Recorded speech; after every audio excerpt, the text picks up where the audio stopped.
Qu'est-ce qu'on mange ce soir, Emma? Des pâtes. De quoi? Des pâtes. Des pâtes? Encore? Bon, bah allez, encore, c'est parti.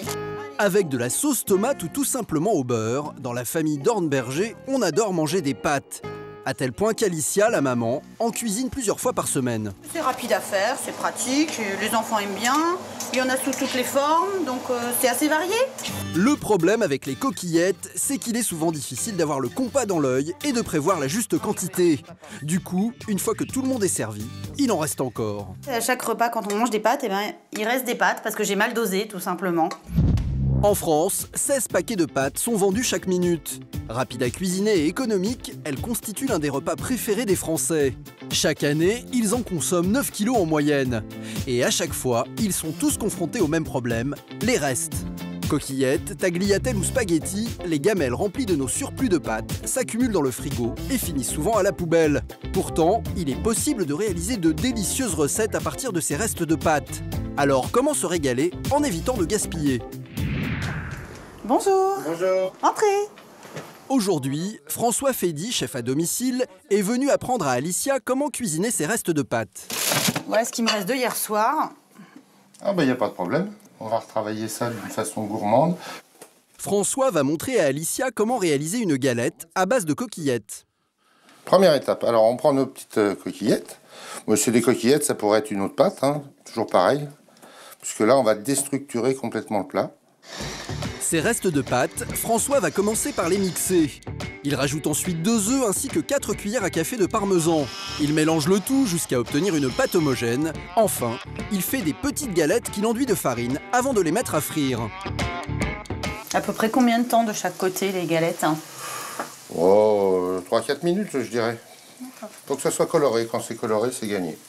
Une fois que les galettes sont cuites, on les agrémente d'une tranche de jambon et d'une rondelle de tomate. Une entrée à base de restes qui ne lui a pris que 10 minutes à préparer. On retrouve même plus les pâtes dedans, c'est incroyable. On n'a pas du tout l'impression que ça a été fait avec des coquillettes de la veille. Allez les enfants, à table. Ah, merci. Une entrée qui ressemble à une sorte de mini-burger et qui semble plaire à tout le monde. C'est moelleux et c'est croustillant en même temps. C'est ça qui est sympa. Des pâtes qui croustillent et qui sont sous forme de galettes. Non, ce qui est sympa, c'est qu'on peut manger des pâtes toute la semaine maintenant. La preuve est faite qu'on peut cuisiner de délicieuses entrées à partir de ces restes de pâtes. Mais il est tout à fait possible de réaliser aussi un plat de résistance. Boulogne, en région parisienne. Cugino, puoi dare un poco di coppa per il risotto? Grazie. Pour Alex, le patron de ce restaurant italien, en toute logique, les pâtes sont une véritable institution. Mais la particularité de ce chef cuisinier, c'est que sur sa carte, tous les plats sont exclusivement réalisés à partir de pâtes précuites. Et pour pouvoir en cuisiner en grande quantité, il a une technique pour bien les conserver. Pour réutiliser ces pâtes et refaire le lendemain un gratin, il faut toujours mettre un peu d'huile pour éviter qu'elles collent entre elles. Aujourd'hui, Alex va cuisiner sa recette préférée, le gratin de penne à la sauce forestière. Donc pour cela, j'ai coupé quelques échalotes.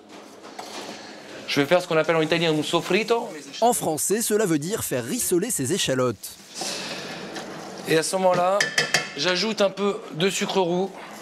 Ça caramélise un petit peu, ça parfume un petit peu. Et au niveau du goût, cela ne se sent pas plus que ça. Pour une tablée de 8 personnes, il faut rajouter aux échalotes 500 g de champignons, un demi-litre de crème. Verser la garniture dans 600 g de restes de pâtes. Enfin, mélanger le tout dans un saladier. Pour bien réussir son gratin de pâte, l'idée, c'est quand même, ce qui est sympa, c'est d'avoir une pâte creuse pour pouvoir justement que l'appareil se glisse dans la pâte.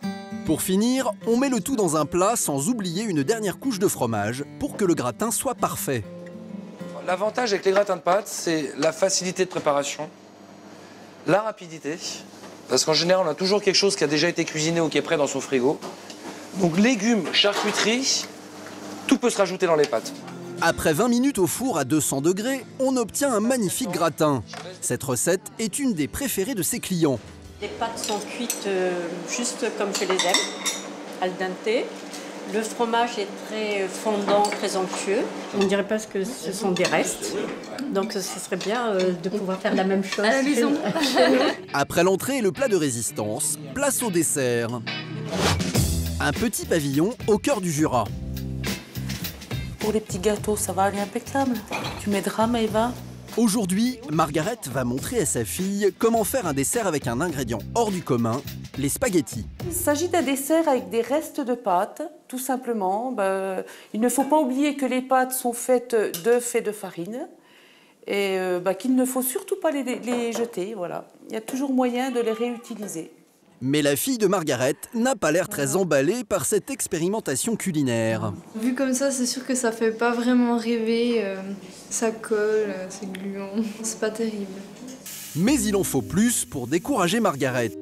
Elle va préparer un nid de spaghettis aux noix. Pour cette recette, on commence par immerger les pâtes dans l'eau chaude pendant 2 minutes afin qu'elles retrouvent une nouvelle fraîcheur. Au moyen d'une fourchette et d'une cuillère, je vais en faire un tas. Ensuite, on fait griller cet amas de pâtes dans une poêle bien huilée pendant 5 minutes avant de les saupoudrer d'un mélange de noix et de sucre. Ah, bonjour. Ça va, Margot? Bonsoir. Salut. Un dessert plutôt appétissant que les amis de Margaret vont avoir l'honneur de tester pour la première fois.